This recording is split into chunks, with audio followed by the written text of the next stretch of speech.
grand amour qu'il m'est donné de connaître, qui a vaincu la croix, la mort pour me sauver, jusqu'au jour où je te verrai et que tu viendras me chercher, je te suivrai. De tout mon cœur, je vis pour voir ton royaume. De tout mon cœur, je prie que ta volonté soit, jusqu'au jour où je te verrai et que tu viendras me chercher, je te suivrai.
t'adorer, je vivrai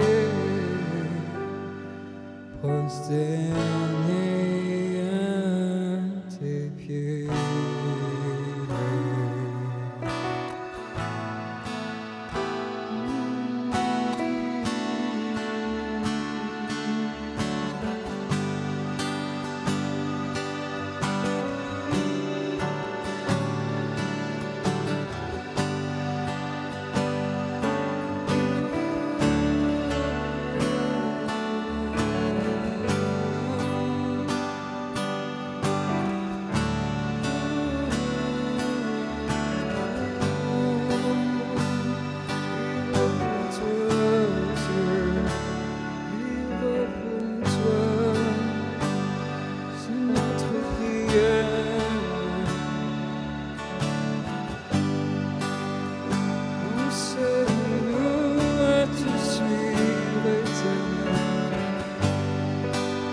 Enseigne-nous à écouter ta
en sa présence pour le connaître, pour mieux l'aimer. Je veux être en sa présence, car j'y découvre le Dieu d'éternité. Je veux être en sa présence, car j'y retrouve la liberté. Je veux être en sa présence, rien dans ce monde ne peut la remplacer. Je veux être en sa présence pour le connaître, pour mieux l'aimer. Je veux être en sa présence, car j'y découvre Dieu d'éternité.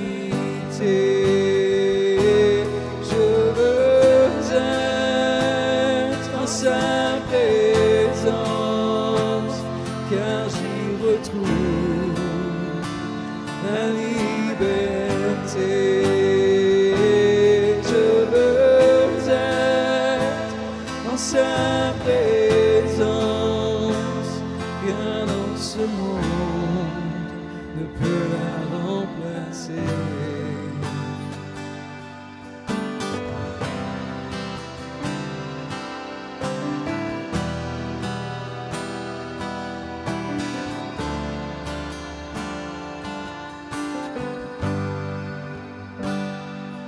Je veux être en sa présence pour le connaître, pour mieux l'aimer.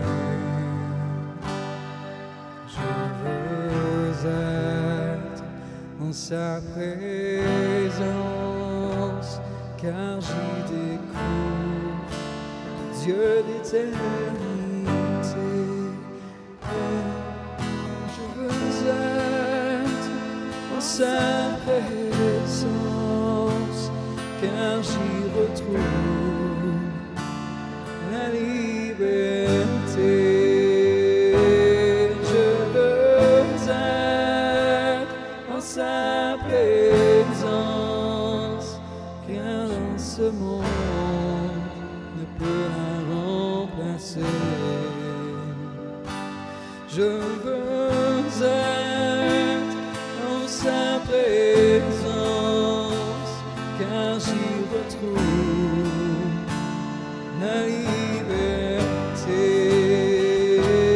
Je veux être en sa présence, car dans ce monde on peut la remplacer.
Bonjour à tous, bienvenue à l'Église Emmanuel de Joliette. Très heureux d'être en votre compagnie pour le service du dimanche matin 16 janvier 2022. Déjà, on est à notre deuxième semaine de jeûne qui commence aujourd'hui, donc n'oubliez pas, après le service, on a une rencontre en Zoom, mais ce soir, nous débutons notre deuxième semaine ensemble, on a du bon temps en ce moment, et j'espère que vous allez vous joindre à nous si vous n'êtes pas là, mais vraiment là, on a du temps béni avec différents intervenants tous les soirs pour nous apporter une petite enseignement, exhortation, pensée, témoignage, donc soyez des nôtres si vous n'avez pas encore participé avec nous. Vous allez voir que c'est très enrichissant pour nous, pour l'individu, mais pour le corps de Christ, qu'on soit tous ensemble. Donc, je suis très heureux d'être avec vous ce matin. Soyez bénis si vous êtes dans le confort de votre maison, probablement. Certains sont en voyage peut-être, puis vous nous écoutez, ou des gens de d'autres assemblées, vous nous écoutez. Soyez le bienvenu à l'Église Emmanuel de Joliette. Donc, je suis très béni ce matin d'être là. Évidemment, encore une fois, je suis seul devant cette caméra pour vous apporter la parole, mais je prie vraiment que le Seigneur puisse bénir ce temps-là, malgré tous ces inconvénients. Amen! Donc, le titre de mon message ce matin, j'ai jamais fait ça, mais je vais vous donner la première partie du titre de mon message, qui est « L'Église ». 3 petits points, et je vais vous donner la suite du titre de ce message-là, et pendant la réunion, essayez de le deviner, jusqu'à peu près au deuxième point du message, où je vais vous partager un peu le titre global de ce message. Amen. Donc, comme je viens de dire, on est dans notre jeûne et prière, on a du bon temps de ce temps-ci, ça fait plus d'une semaine là, maintenant, on commence notre deuxième semaine ce soir, et dans mon cœur, il y a 2 textes bibliques qui sont montés cette semaine, alors que je cherchais la volonté de Dieu pour ce message-là. Et je crois que Dieu désire ce matin nous encourager son Église, encourager le croyant. Alors qu'on est dans des temps, je dirais, très spéciaux, amen, temps de l'histoire un peu bouleversant, où, si on veut, on arrive vraiment dans les temps de la fin où le mensonge est vérité, vérité est mensonge. Et là, je parle pas ici de COVID, je parle en général. Il y a beaucoup de falsifications autour de nous, dans toutes sortes de choses, beaucoup d'abus aussi. On est dans un temps où les hommes se cherchent, des temps où il y a beaucoup de déprime, beaucoup d'anxiété, il y a beaucoup d'instabilité émotionnelle autour de nous. Mais ce matin, je sens dans mon cœur que Dieu veut nous encourager, nous, en tant que croyants, frères et sœurs, là. On a ce privilège-là de lever nos yeux vers le ciel et de s'empresser de vivre selon ces bons conseils que nous trouvons dans sa parole. Ça, c'est le premier point qu'on va regarder ensemble. Et en second lieu, le deuxième texte biblique que nous verrons quelle est l'utilité, si on veut, ou une partie de l'utilité, le rôle de l'Église, mais c'est plutôt sa vocation. Quelle est la vocation de l'Église? Puis là, on ne regardera pas toute la vocation parce qu'il y a plusieurs points dans ça, mais on va regarder un aspect de la vocation de l'Église. Et vous allez voir, c'est deux textes différents, mais il y a un point commun qui les réunit, ces deux textes-là, et c'est ce qu'on va voir un peu ensemble ce matin. Donc, laissez-moi ouvrir en prière avant d'aller au message, et puis par la suite, nous irons voir ce que le Seigneur a à nous dire. Ce matin, Seigneur notre Dieu, je suis rempli de gratitude, Père éternel, pour ta parole, premièrement, pour tout ce que tu as accompli dans nos vies, pour le salut que tu nous as donné à travers ta mort et surtout ta résurrection, Seigneur Dieu. Merci de ta fidélité, merci de ton abondance, merci de ta paix, merci de ta joie. Et Seigneur, sois avec nous ce matin, Seigneur, que ton esprit puisse nous parler ce matin. Nous avons besoin dans ces temps, comme on a dit tantôt, un peu tumultueux, Seigneur, à travers ces nombreuses tempêtes, Seigneur, de la vie. On a besoin d'entendre ton esprit parler à nos cœurs et, Seigneur, nous diriger dans tout cela. Alors, Père éternel, je te confie cette réunion. C'est dans le nom de Jésus que nous avons prié. Tout le monde dit Amen. Amen. Alors, voici ce que l'Esprit a à dire à son Église ce matin pour nous encourager. Amen. Tournez avec moi dans le livre de Philippiens 4, à partir du verset 4 jusqu'au verset 9. Un texte que beaucoup connaissez, que moi j'aime beaucoup. C'est un texte qui je fais référence souvent dans ma propre vie. Et ce texte-là va comme suit. Philippiens 4, le livre de Philippiens, au chapitre 4, versets 4 à 9. Et ça commence comme cela. Réjouissez-vous toujours dans le Seigneur. Je le répète, Paul nous dit, je le répète, réjouissez-vous. Amen. Et j'aime le mot toujours. Le mot toujours englobe beaucoup de choses, mais toujours, réjouissez-vous toujours dans le Seigneur. Le toujours signifie en tout temps, en toute circonstance. Et ça, c'est pas toujours facile. Que les choses aillent bien ou pas, que les choses aillent mal. L'auteur nous le répète, réjouissez-vous toujours, mais comment pouvons-nous nous réjouir constamment alors qu'il y a des hauts et des bas dans la vie, que c'est pas toujours facile, et c'est un peu ce qu'on va voir à travers ce premier texte-là ce matin. Au verset 5, ça nous dit ceci. Là, il commence à nous parler de nous, de notre attitude à avoir. Que votre douceur soit connue de tous les hommes. Le Seigneur est proche. J'aime la fin.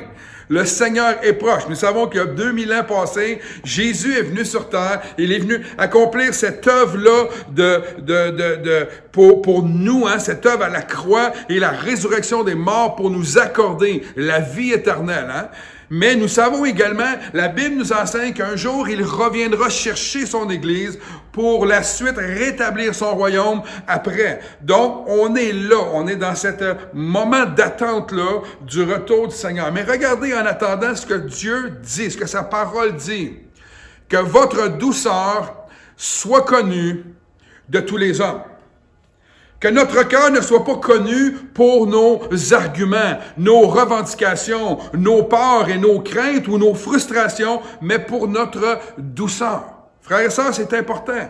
Le Seigneur, à ce que je sache, alors que nous étions encore des pécheurs, ne nous a pas attirés à lui par le jugement ou par la colère, mais par la douceur de son amour et de sa grâce.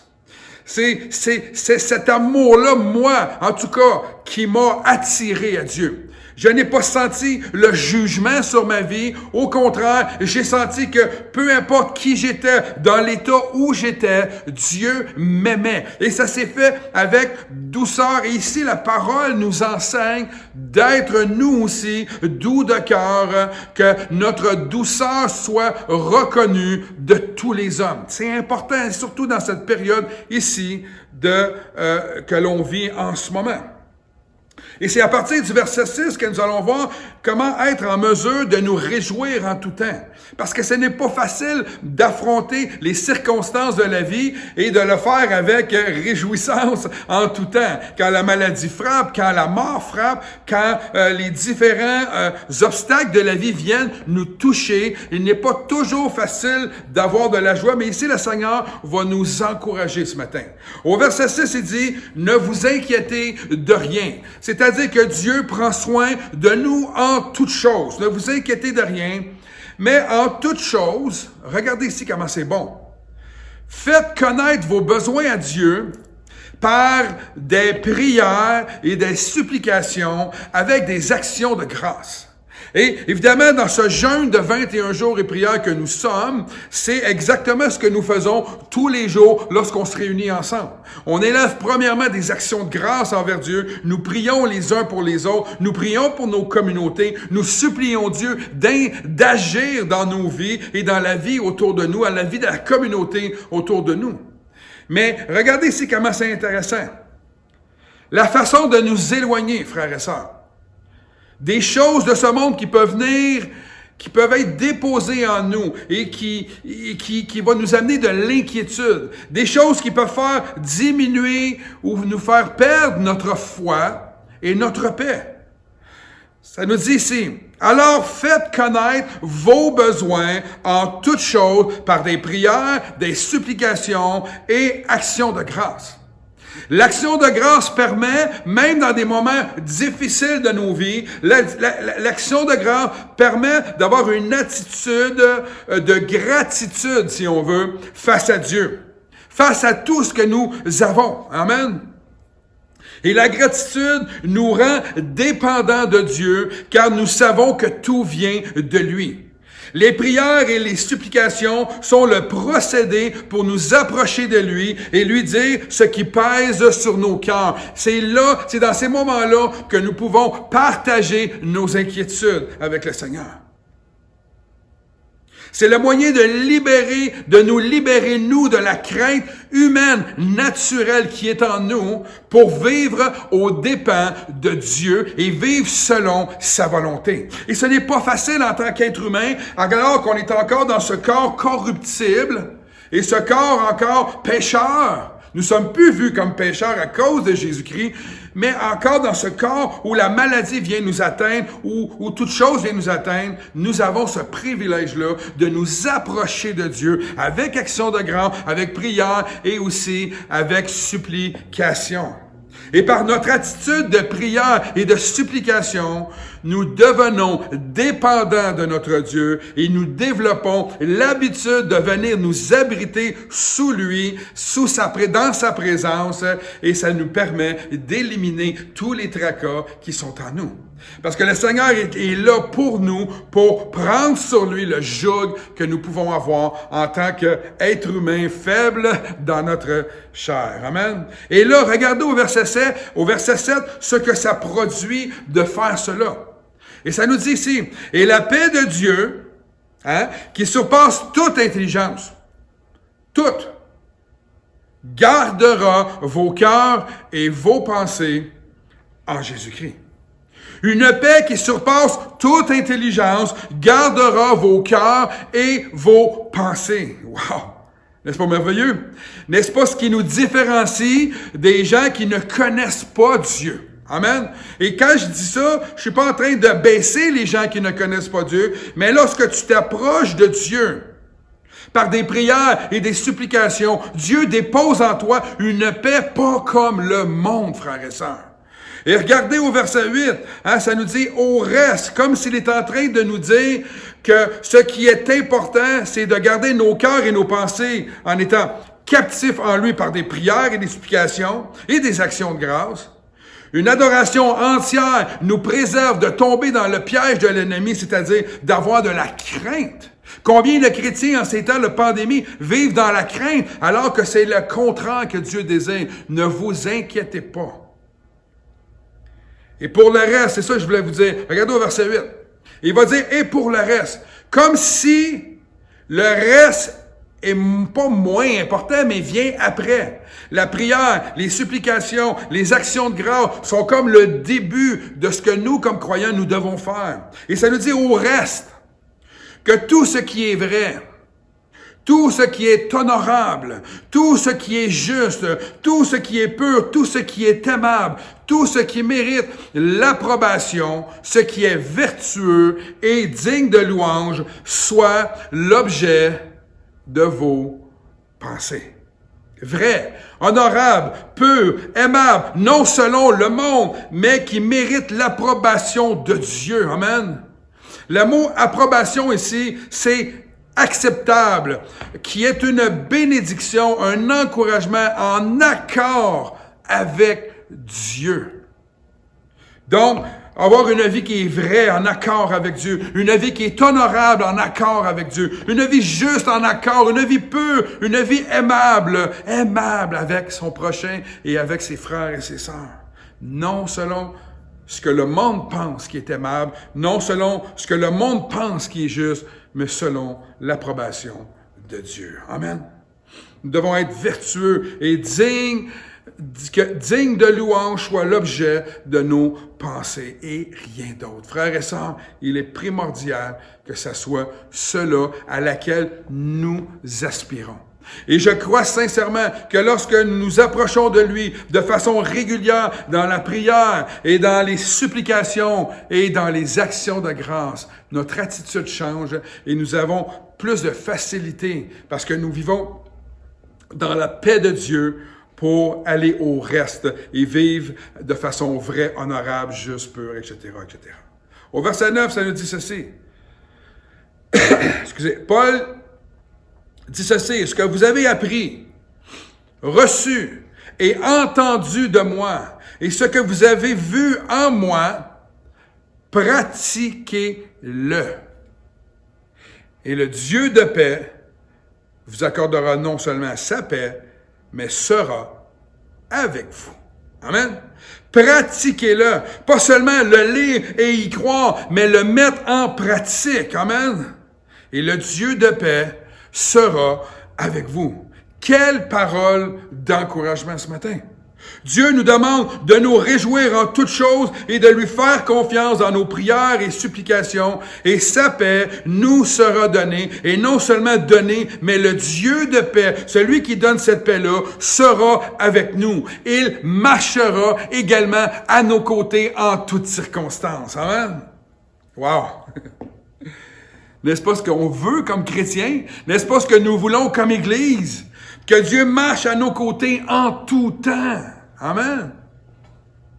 Que nous puissions vivre notre quotidien, frères et sœurs, avec Dieu à nos côtés. Peu importe ce qui se passe dans nos vies, peu importe les circonstances, lorsqu'on marche dans cette attitude de prière, de supplication, quand nous voulons plaire à Dieu, en étant vrai, en étant juste, Dieu vient marcher à nos côtés et nous pouvons marcher dans la paix et nous pouvons vivre dans la paix et nous pouvons vivre une vie qui est beaucoup plus agréable. Le Dieu de paix sera avec nous et je vais entendre amen jusqu'ici, amen. Vous savez, frères et sœurs, Dieu nous bâtit individuellement, mais également collectivement, afin que son Église, frères et sœurs, soit une représentation de qui il est. Il est la tête de l'Église. Il est celui qui a réuni les 12 disciples pour débuter cette Église-là. Et elle est d'une importance capitale, l'Église, même si aujourd'hui, on n'aime pas trop l'Église pour différentes raisons. Pour moi, il est d'une importance capitale, frères et sœurs. Si nous voulons avoir un impact dans nos communautés, dans nos familles, sur nos enfants, de nos jours, nous devons savoir ce que doit être l'Église et ce que Dieu veut de cette Église. Je lisais un sondage CROP, de la maison CROP, qui fait justement des sondages et des statistiques, Et ça nous disait, c'est le sondage le plus proche que j'ai trouvé en 2017, qu'environ 65% des gens au Canada et 63% au Québec disent croire en Dieu. Wow! C'est quand même surprenant, on dirait que c'est moins que ça. Mais 65% au Canada et 63% au Québec disent croire en Dieu.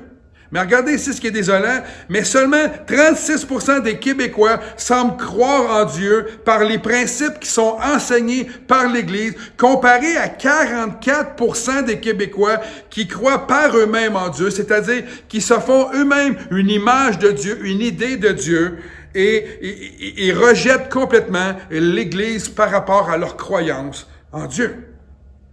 Donc, nous constatons qu'il y a un grand sentiment qui est anticléricial, si on veut, de la société envers l'Église.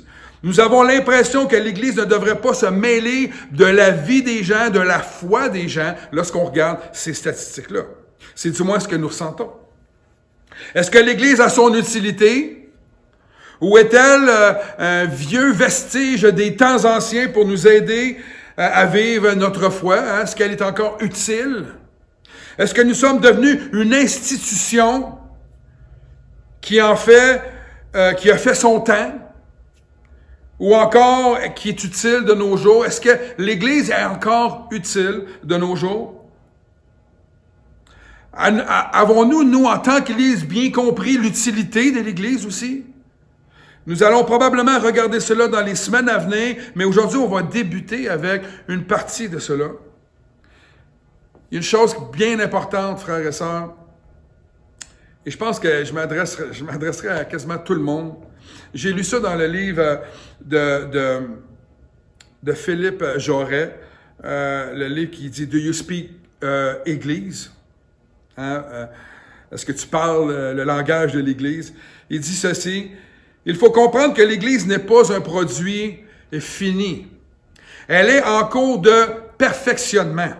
Elle est en marche et marchera jusqu'au retour du Seigneur et rien dans ce monde ne pourra l'arrêter. » Et c'est vrai, l'Église ne sera jamais un produit fini jusqu'au retour de notre Seigneur.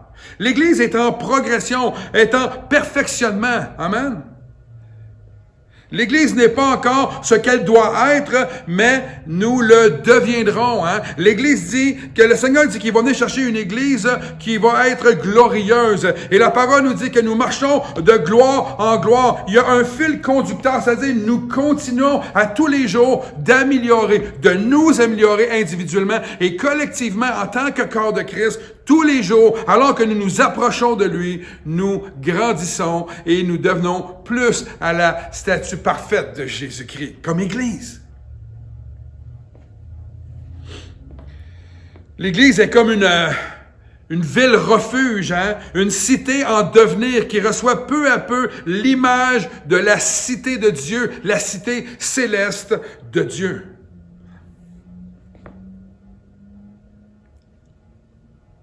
Frères et sœurs, même si plusieurs se lassent de l'Église, et malheureusement, pour ceux qui abandonnent l'Église, c'est souvent la catastrophe. Hein? C'est souvent à cause de ses imperfections. Ils vivent souvent des vies très difficiles par la suite. L'Église, elle est imparfaite. Oui. Parce que les gens qui la forment sont imparfaits. Les gens qui forment l'Église, c'est moi, c'est vous, nous sommes imparfaits. Nous sommes constamment en réforme, nous sommes constamment en train de changer. Dieu nous change au fur et à mesure. Donc, si d'un point de vue individuel, nous changeons, c'est-à-dire, ça veut dire que d'un point de vue d'Église, collectivement, l'Église change aussi.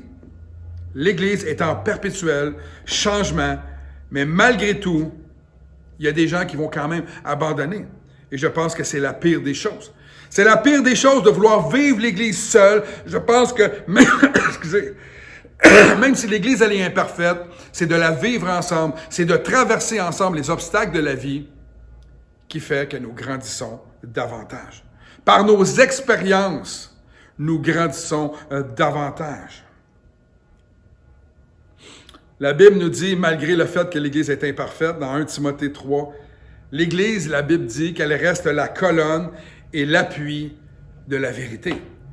Ça dit ceci dans 1 Timothée 3,15, ça dit « Je t'écris ces choses avec l'espérance d'aller bientôt vers toi. » C'est Paul qui parle ici à Timothée.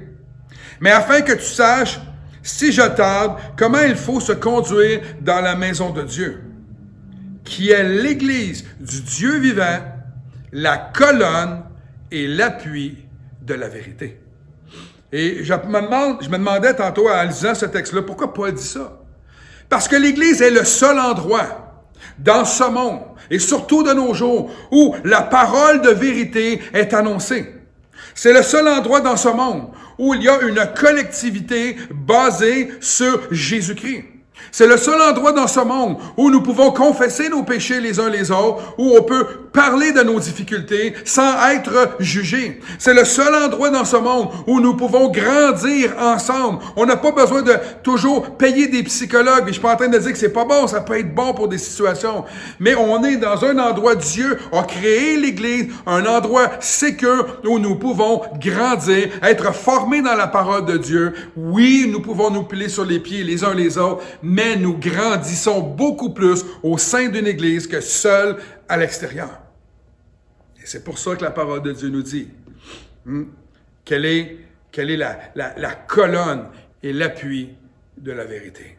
Alors, si l'Église met en pratique ce que notre premier texte nous a enseigné, elle grandira comme elle doit grandir et devenir de plus en plus ce qu'elle doit être. Et en terminant ce matin, ce premier passage, j'aimerais vous conduire dans notre deuxième texte ce matin et qui va nous montrer un des aspects importants de l'Église. Et je pense que pour moi, il y a plusieurs aspects à l'Église. Je pense que c'est le plus important aspect de l'Église. Donc, pour ceux qui ont cherché à savoir c'était quoi la suite du titre, je vous donne la révélation ce matin. L'Église, une maison de prière. Je dirais prophétiquement, l'Église Emmanuel, une maison de prière. Matthieu 21, tournez avec moi dans Matthieu 21. On va regarder du verset 12 jusqu'au verset 16 ce matin.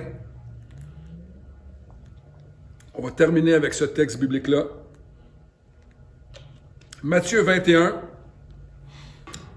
Verset 12, ça lui dit ceci. Jésus entra dans le temple, on connaît tous ce texte-là. Il chassa tous ceux qui vendaient et qui achetaient dans le temple. Il renversa les tables des changeurs et les sièges des vendeurs de pigeons. Verset 13, ça nous dit ceci.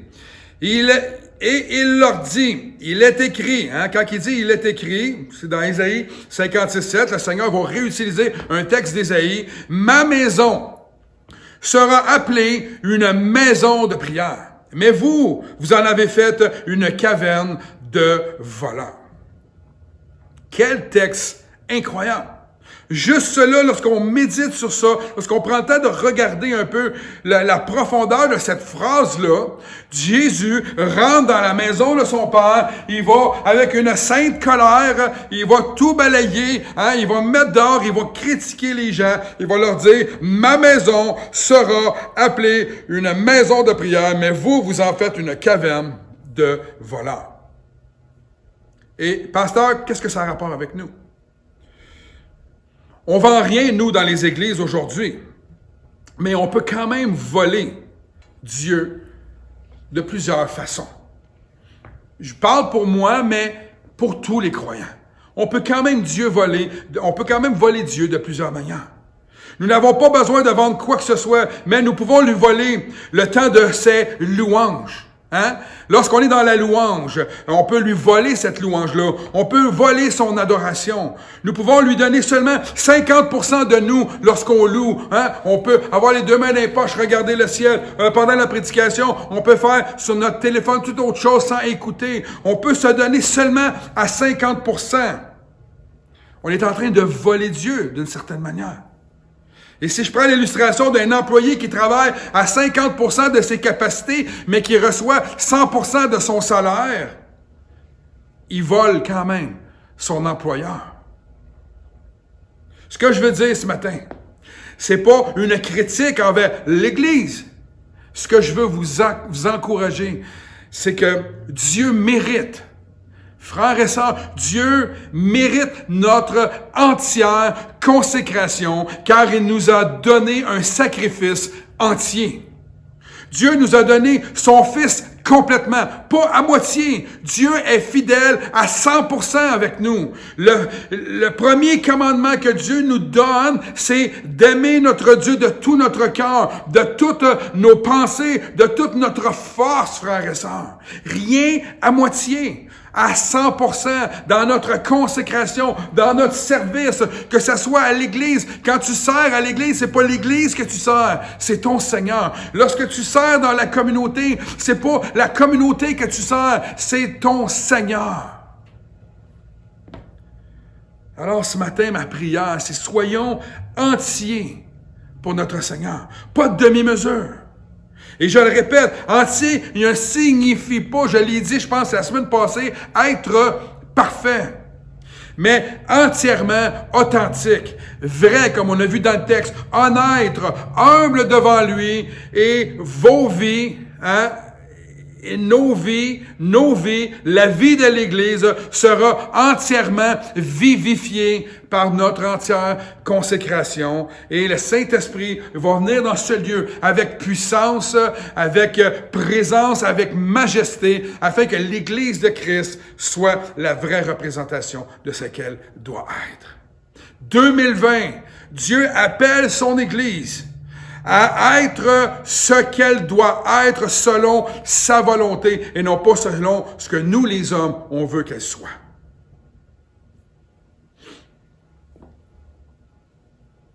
Allez au verset 14 maintenant. Et regardez comment c'est merveilleux. Des aveugles et des boiteux, alors qu'ils rentrent dans le temple, qu'ils renversent ses tables et qui dit ces choses-là à tous ceux qui étaient là pour vendre et exploiter la population. Et voici la suite. Des aveugles et des boiteux s'approchèrent de lui dans le temple. Et fidèlement à lui, il les guérit. Mais les principaux sacrificateurs, les hommes religieux de l'époque et les scribes furent indignés à la vue des choses merveilleuses qu'il avait faites et des enfants qui criaient dans le temple « Hosanna au fils de David ». Cette semaine, cette semaine dans la prière, je crois que c'est mercredi dans la prière, on a vu la petite fille Valentina, c'est Valentina ou je me sais plus, une des filles à Histoire d'eau, prier à la fin, élever la voix. Quelle joie pour nous, les 40 adultes qui étaient là, d'entendre un enfant élever le nom de Jésus. Et ici, c'est ce qui se passe. Les principaux sacrificateurs, les scribes, étaient indignés à la vue de ces choses qu'il avait faites. Mais des enfants qui criaient dans le temple, « Hosanna au fils de David. » Les hommes religieux qui venaient d'assister à des choses incroyables. Des hommes religieux qui venaient de se faire reprendre parce qu'ils avaient transformé la maison de leur Seigneur, de leur Dieu, en caverne de voleurs. Continuaient d'être indignés car Christ venait de faire des miracles. Et je pense que ce n'est pas les miracles en soi qui les a plus indignés. Mais le fait que des enfants lui crient « Hosanna », au Fils de Dieu. Hosanna signifie littéralement « sauve maintenant » ou « viens donc à notre secours, à notre aide ». La frustration était grande car le peuple n'avait plus besoin, pas la population, mais les hommes religieux étaient frustrés parce que le peuple avait plus besoin des hommes religieux car le Fils de Dieu était dorénavant parmi eux. Pour nous, aujourd'hui, frères et sœurs, il est là. Il vit en nous par son esprit. Dieu n'a pas besoin d'hommes qui croient que sans eux, sans les hommes, il n'y a rien de possible. Il n'a pas besoin d'hommes qui se pensent importants à cause de leur leadership. Les hommes, comme les églises, ont besoin de Jésus, frères et sœurs. C'est lui le centre de l'Église. Ce n'est pas le leadership d'une Église ou le pasteur d'une Église, le centre de l'Église, mais c'est Christ et uniquement Christ. Et je suis pasteur depuis de nombreuses années. Et je me courbe devant Christ pour dire, frères et sœurs, que c'est lui.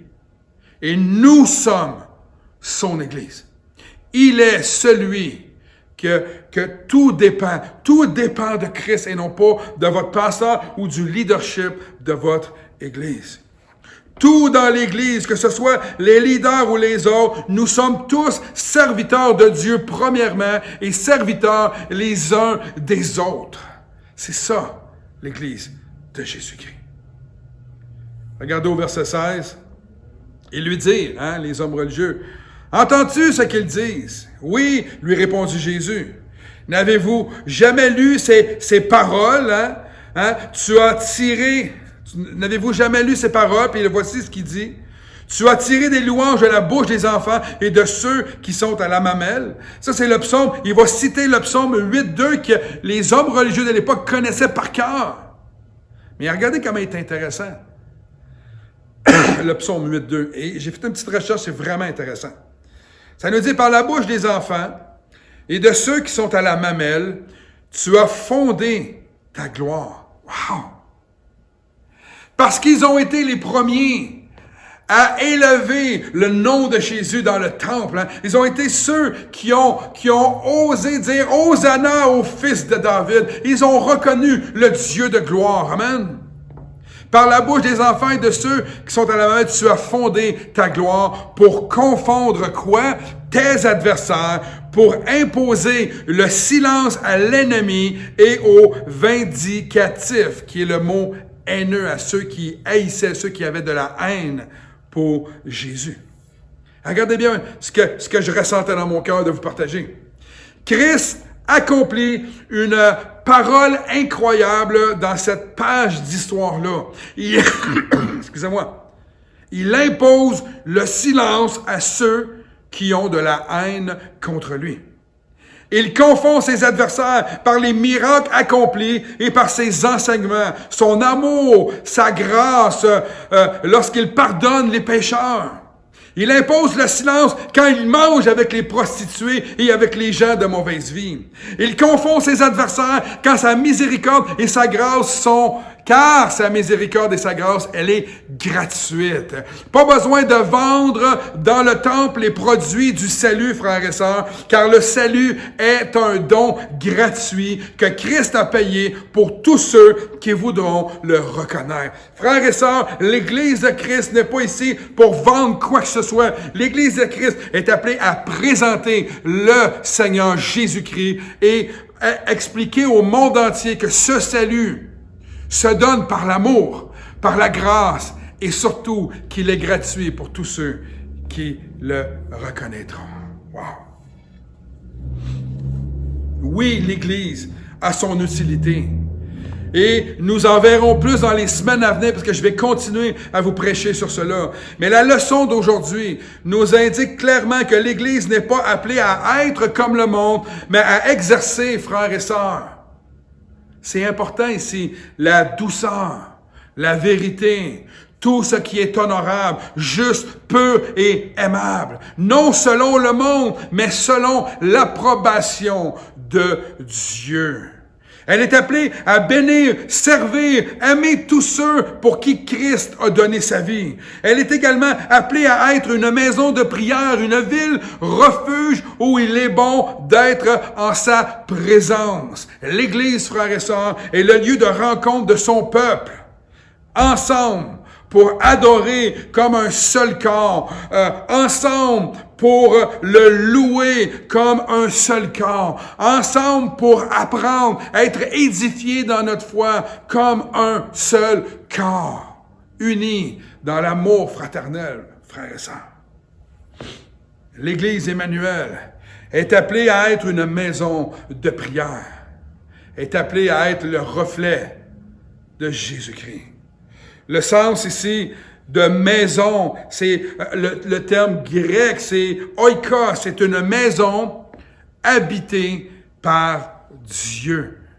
Lorsqu'il dit c'est la maison, une maison de prière, le mot ici maison, pas le premier mot maison, mais le deuxième mot maison, signifie une maison habitée par Dieu. L'Église doit être la maison habitée par Dieu, frères et sœurs. Et quand on parle du mot prière ici, en grec, c'est, je ne sais même pas comment le prononcer, c'est proche. Ça nous dit ceci, c'est un lieu mis à part et convenable pour adresser à Dieu des prières, des supplications, offrir à Dieu des offrandes de supplications et de prières et d'adoration. Voici une maison de prière.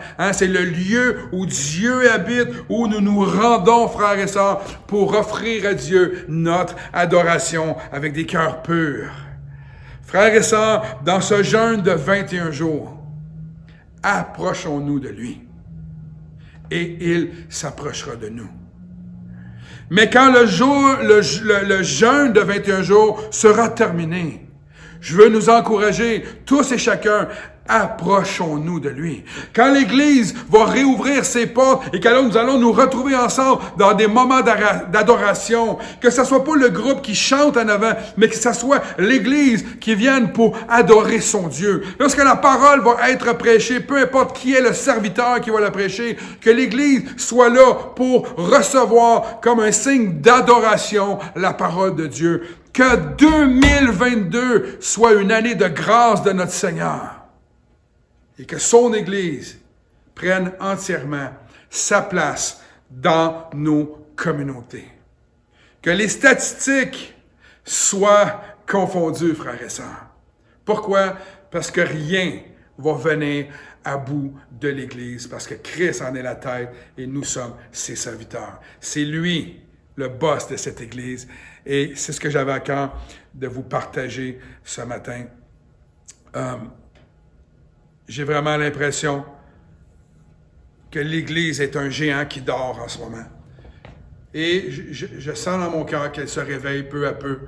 Et frères et sœurs, je pense que c'est le temps que nous nous levons ensemble dans l'unité et que nous cherchions la face de Dieu de tout notre cœur, afin que Dieu vienne déverser en nous ses dons, ses visions, ses prophéties, sa direction, afin que l'Église puisse agir comme elle est supposée d'agir.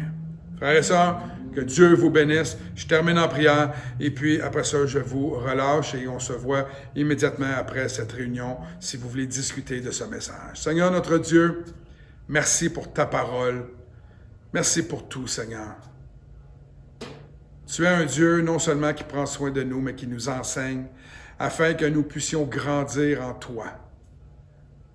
Tu ne nous limites pas à toi. Tu es disponible à 100% pour nous. Alors ma prière, c'est que cette Église Emmanuel soit une Église qui est 100% pour toi, Seigneur. Alors sois béni, sois adoré par chacun d'entre nous, Seigneur. Merci pour ta riche parole ce matin.